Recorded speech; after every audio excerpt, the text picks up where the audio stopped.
Oh, one thing I forgot to mention, on these Lenovo laptops, some of them will have press enter to go into like the boot menu, recovery options, and BIOS and things like that.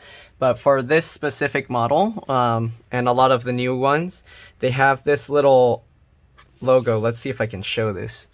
So I'm gonna zoom in here. So there's this little like curved arrow. This is the one key recovery button.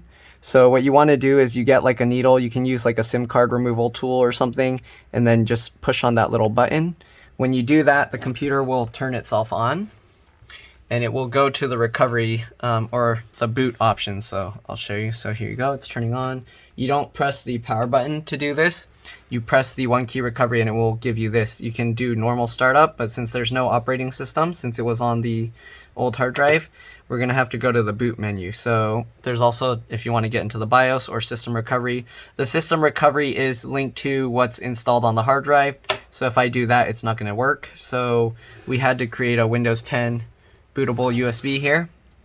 We'll go to the boot menu here and it'll give you the option. So here you can see the SSD that we installed, the Kingston one. There's the Windows Boot Manager there, but it's not going to do anything. That's just remembering the old stuff that used to be in the computer. And then you can see my USB hard drive, SanDisk Cruiser. All right, and that's what I'm going to use to start up the computer, and I'm going to install Windows from here. So I have the Windows 10 64-bit and 32-bit setup. Of course, we're going to do the 64-bit, and then we're just going to go through the whole installation process here. After this, you just do all the drivers and everything. Usually Windows Update can find it. If not, you'd have to go to the manufacturer website to find the right drivers. And then, yeah. So we're going to let this run. Okay, so if you do this, it gives you this menu. Here you can see the languages. I usually just press tab 3 times to go to next because I'm lazy to use the mouse. And then I press enter to install now. And then it will pop up like the agreement window. All right, I'll show that process. Just waiting for this. Come on.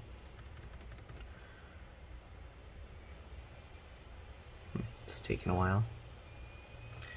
All right, so wait for this starting thing, and then it should pop up the Windows license. There you go.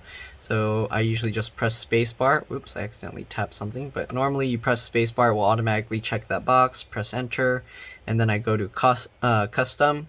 So there's nothing there, the drive is unallocated, and then you just press enter to go next, and it will automatically create all the partitions it needs, and it will do the installation. But again, that's all there is to it. Again, hopefully this helped you. If it did, like, subscribe, help others find my videos. Thank you for watching, and I'll see you all in the next one. Bye!